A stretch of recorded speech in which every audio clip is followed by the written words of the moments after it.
नमस्कार। आज हम परामर्श यानी काउंसलिंग के 3 सबसे जरूरी दृष्टिकोणों पर बात करेंगे। ये टॉपिक मुख्य सेविका परीक्षा के लिहाज से बहुत ही महत्वपूर्ण है, तो चलिए इसे आसान भाषा में समझते हैं। तो देखिए, हम इसे कैसे समझेंगे। सबसे पहले परामर्श की कुछ बुनियादी बातें जानेंगे, फिर एक एक करके तीनों तरीकों को देखेंगे: निर्देशित, अनिर्देशित और समन्वित। और आखिर में हम इन तीनों की आपस में तुलना करेंगे ताकि सब कुछ बिल्कुल साफ हो जाए। अब इससे पहले कि हम अलग अलग तरीकों में उलझें, आइए पहले ये समझते हैं कि एक अच्छा परामर्शदाता मतलब एक अच्छा काउंसलर होता कैसा है, उसमें क्या खासियतें होनी चाहिए। देखिए, एक अच्छा काउंसलर सिर्फ अनुभवी नहीं होता, बल्कि उसमें ईमानदारी, धैर्य और सबसे ज़रूरी, सामने वाले के नज़रिए को समझने की गहरी क्षमता भी होनी चाहिए। यही वो गुण हैं जो एक भरोसे का रिश्ता बनाते हैं, और इसी भरोसे पर कोई भी काउंसलिंग टिकी होती है। और इन्हीं गुणों के आधार पर परामर्श के 3 अलग-अलग तरीके अपनाए जाते हैं।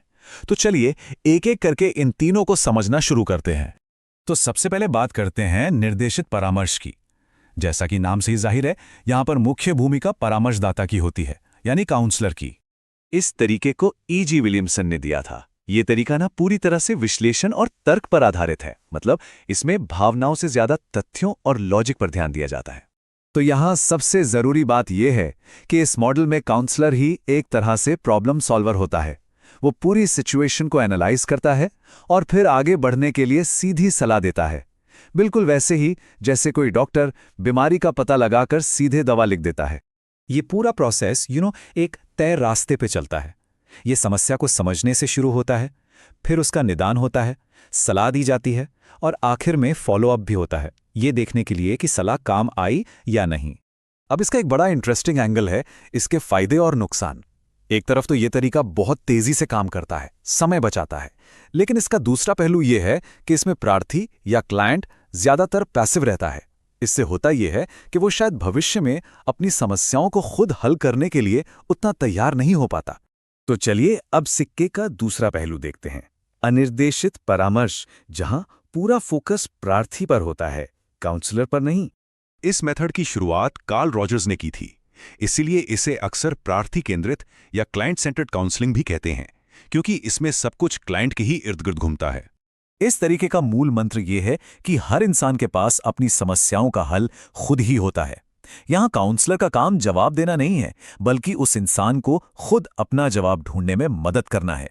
सोचिए, जैसे एक पर्सनल ट्रेनर रास्ता दिखाता है, पर मेहनत तो क्लाइंट को ही करनी पड़ती है।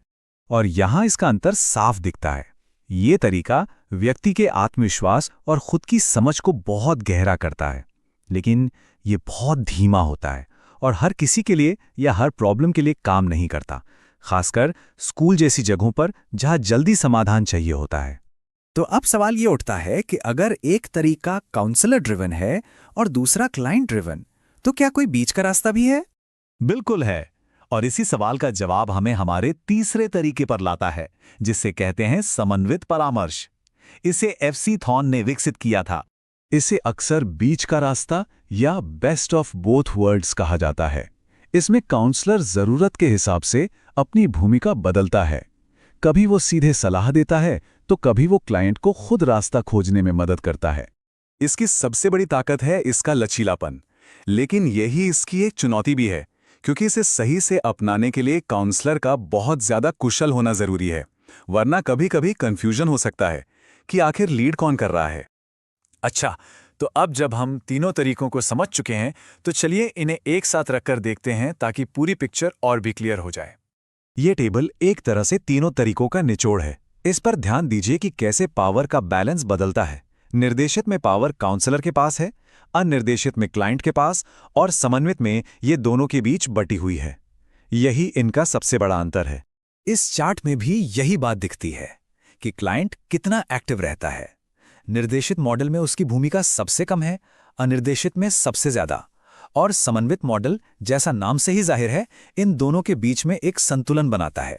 तो यहां से हम ये समझ सकते हैं कि कोई एक तरीका हमेशा के लिए बेस्ट नहीं होता, लेकिन समन्वित मॉडल, क्योंकि वो जरूरत के हिसाब से खुद को ढाल सकता है, ज्यादातर सिचुएशन के लिए एक बहुत ही प्रैक्टिकल सोल्यूशन देता है। और यह हमें एक आखिरी सवाल पर छोड़ जाता है। इन तीनों तरीकों को जानने के बाद ये सोचना काफी दिलचस्प है कि अलग-अलग लोगों के लिए